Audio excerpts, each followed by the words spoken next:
Baik, Assalamualaikum warahmatullahi wabarakatuh. Salam sejahtera untuk kita semua. Yang kami hormati, dosen pengampu mata kuliah Ekonometrika, Pak Halaudin, dan teman-teman seperjuangan kelas 6 EKIS A yang sangat saya dan kami banggakan. Baiklah, kami dari kelompok 8 dengan anggota saya Silvita Lestari, Zahra Royana, dan Roman Farisi akan mempresentasikan materi kami, yaitu mengenai persamaan simultan. Untuk materi pertama yang akan disampaikan oleh saya yaitu mengenai model persamaan simultan itu sendiri. Nah, model sistem persamaan simultan adalah model yang terdiri lebih dari satu regresi, yang mana antara persamaan regresi satu dengan persamaan regresi lainnya bergantungan. Itu menurut pendapat Gujarati pada tahun 1978. Nah, jadi persamaan simultan ini disusun dari persamaan struktural di mana variabel terikat dalam satu atau lebih persamaan pada saat yang sama juga merupakan variabel bebas untuk persamaan yang lainnya. Dengan demikian, pada persamaan simultan, suatu variabel memiliki dua peranan sekaligus. Nah, yang pertama, variabel bebas. Maksud saya yang pertama sebagai variabel bebas dan variabel terikat. Nah, pada model persamaan simultan, proses penentuan estimasi parameter harus mempertimbangkan informasi dan persamaan lainnya. Nah, untuk materi yang kedua, masih dengan menurut Gujarati 2012, setiap persamaan simultan memiliki tiga jenis variabel. Yang pertama, variabel endogen. Yang kedua, variabel predetermin. Yang ketiga adalah variabel galat. Nah, untuk variabel endogen sendiri merupakan variabel terikat pada persamaan simultan. Namun, variabel tersebut dapat muncul sebagai variabel bebas pada persamaan lain dalam model persamaan simultan. Variabel endogen mempunyai sifat stokastik atau acak. Dan yang kedua, ada variabel predetermin, merupakan variabel bebas dalam persamaan simultan yang nilainya sudah diketahui atau bersifat non-stokastik. Variabel predetermin ini dibagi menjadi dua kategori, yaitu variabel eksogen, baik yang merupakan eksogen sekarang maupun eksogen waktu lampau, dan variabel endogen waktu lampau ataupun legend endogenous gitu. Untuk yang ketiga ada variabel galat. Nah, variabel galat ini merupakan variabel gangguan dalam persamaan simultan. Variabel galat mempunyai hubungan korelasi dengan variabel endogen yang tidak tercakup dalam persamaan struktural. Untuk materi yang ketiga yaitu uji simultan. Uji simultan merupakan uji untuk menentukan jenis model efek.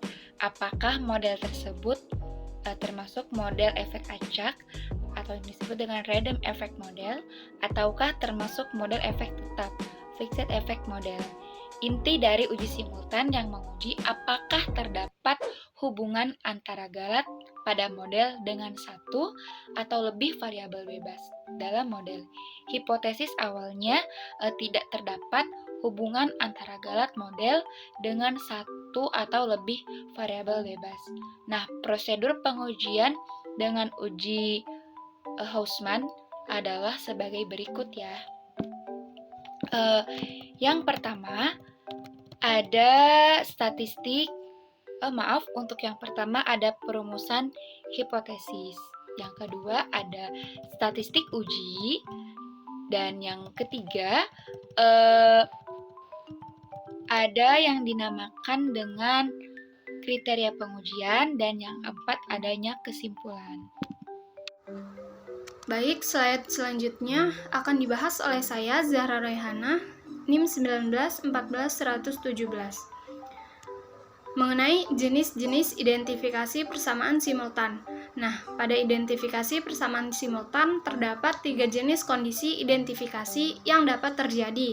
Yang pertama, persamaan tepat teridentifikasi. Yang kedua, persamaan terlalu teridentifikasi atau over identified. Dan yang ketiga, persamaan tidak teridentifikasi atau under-identified. Nah, pada proses identifikasi model persamaan simultan terdapat dua hal yang harus dipenuhi, yaitu kondisi ordo dan kondisi rank. Poin pertama, persamaan simultan tidak teridentifikasi atau under-identified.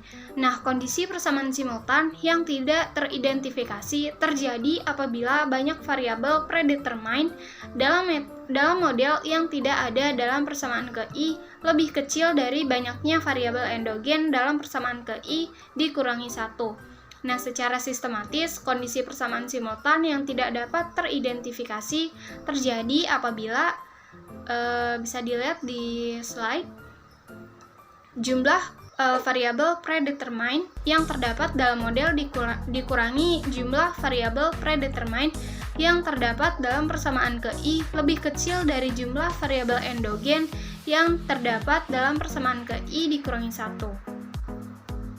Pada model dengan kondisi persamaan simultan tidak teridentifikasi, maka tidak ada satupun dari parameter struktural yang dapat diestimasi. 2. Persamaan simultan tepat teridentifikasi atau just identified.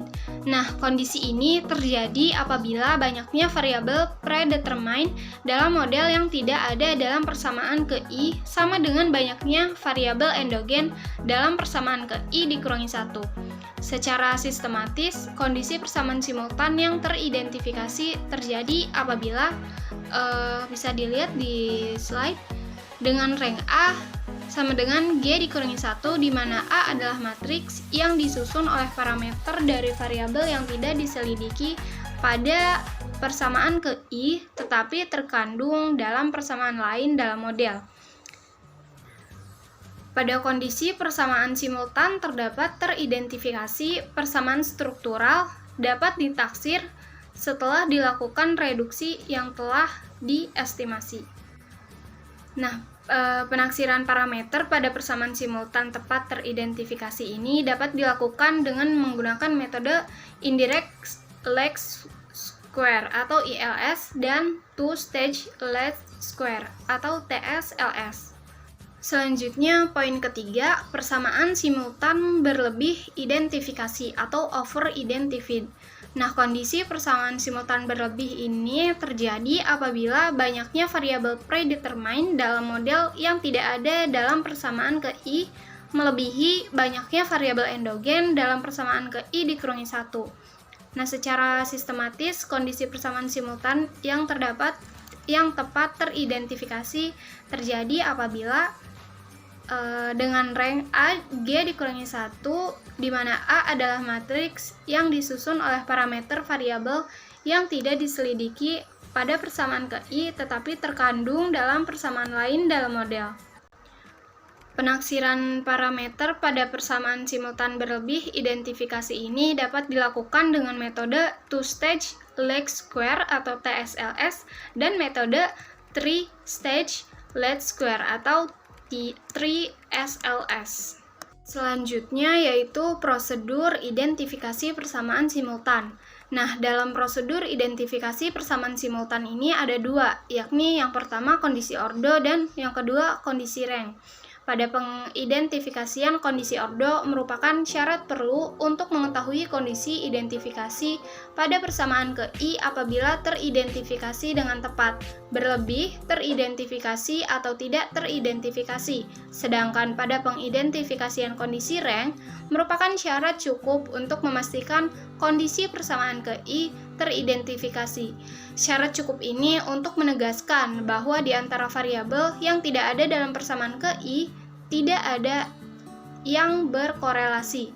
Dengan demikian, suatu persamaan harus teridentifikasi baik dari kondisi ordo maupun kondisi rank. Slide selanjutnya yaitu kondisi ordo. Nah, kondisi ordo merupakan syarat diperlukan tetapi belum cukup untuk memastikan kondisi identifikasi.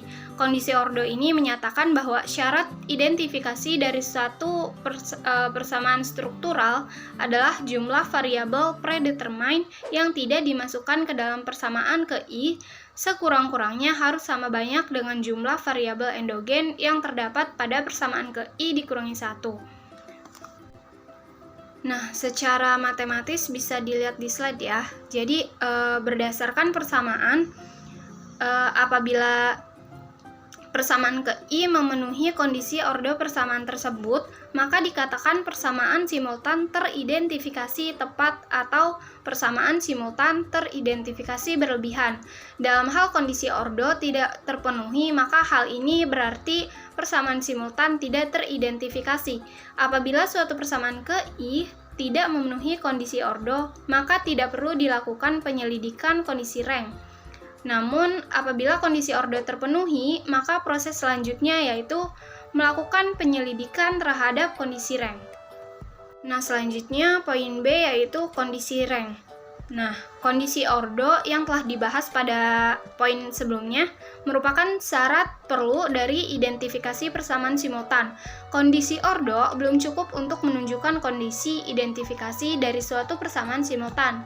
Hal ini mempunyai arti bahwa walaupun suatu persamaan sudah teridentifikasi berdasarkan kondisi ordo, namun dapat menjadi kembali tidak teridentifikasi ketika dilakukan pengujian kondisi rank.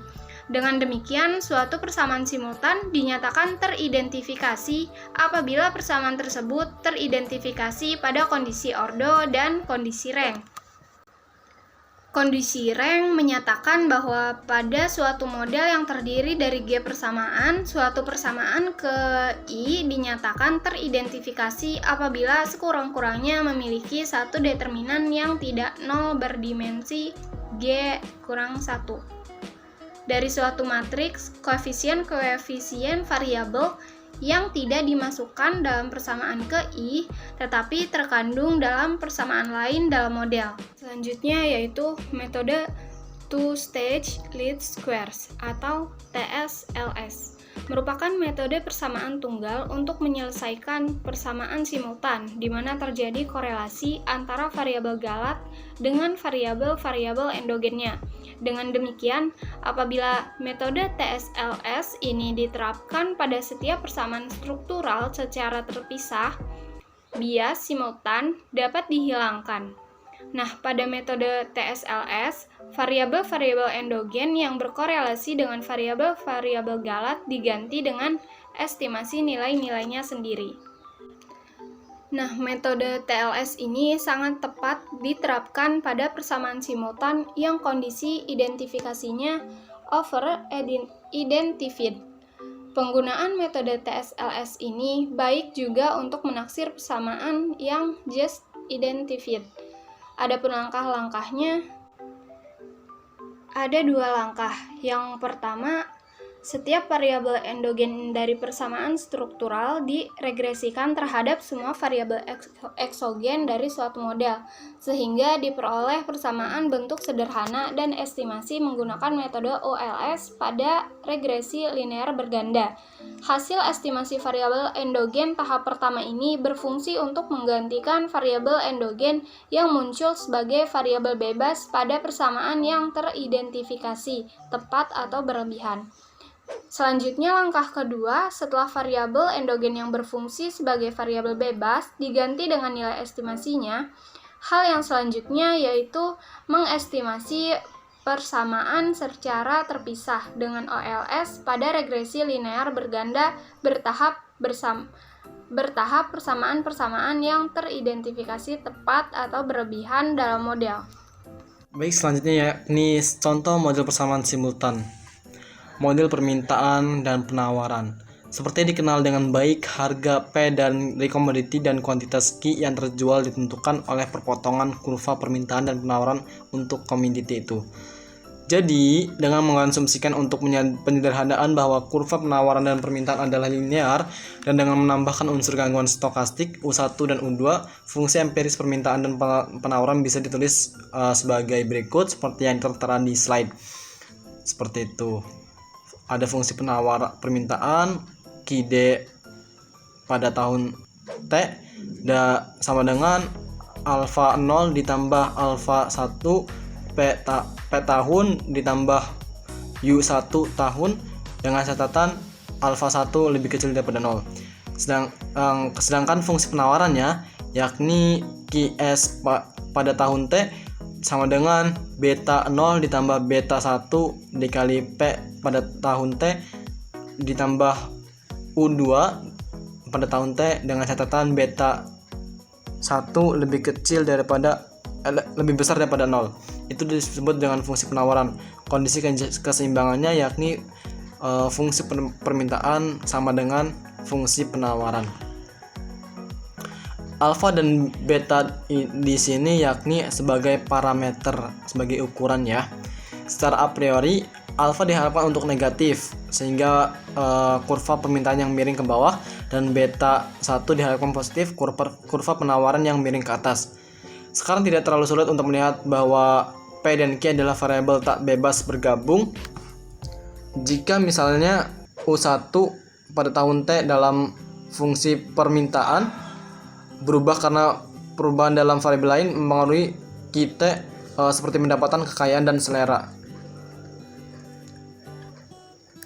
Kurva permintaan akan bergeser ke atas jika U1 pada tahun T positif dan ke bawah jika U1 pada tahun T negatif. Pergeseran ini bisa dilihat dalam gambar yang ada di slide ya. Seperti ditunjukkan dalam gambar tadi, suatu pergeseran dalam kurva permintaan merubah baik P dan Q. Serupa dengan itu, suatu perubahan dalam U2 tahun T karena pemogokan, cuaca, pembatasan impor atau ekspor, dan sebagainya akan menggeser kurva penawaran. Lagi mempengaruhi P dan Q. Karena ketergantungan simultan antara Q dan P, U1 pada tahun T dan P pada tahun T dalam fungsi permintaan, dan U2 T P pada tahun T dalam fungsi penawaran tidak mungkin bebas. Oleh karena itu, regresi Q atas P seperti dalam fungsi permintaan akan melanggar asumsi penting dari model regresi linear klasik, yaitu asumsi tidak adanya korelasi antar variabel yang menjelaskan dan unsur gangguan. Selanjutnya yakni contoh model Keynes dan untuk menetapkan pendapatan. Jadi untuk selanjutnya yaitu menggunakan model Keynes. Coba perhatikan teman-teman, model Keynes di layar, yakni fungsi konsumsi sama dengan C pada tahun T sama dengan beta 0 ditambah beta 1 dikali Y pada tahun T ditambah U pada tahun T dengan catatan 0 lebih kecil daripada beta 1 dan juga beta 1 lebih kecil daripada 1. Dan juga ada lagi identitas pendapatan, yakni Y pada tahun T sama dengan C pada tahun T ditambah I pada tahun T atau sama dengan saving pada tahun T.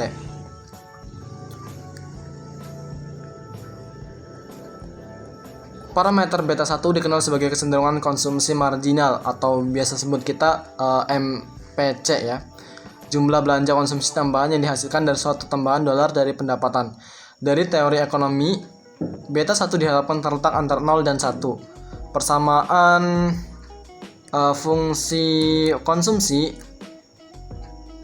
adalah fungsi stokastik dan identitas pendapatan adalah identitas pendapatan nasional, menandakan bahwa pendapatan total sama dengan belanja konsumsi total ditambah belanja investasi total.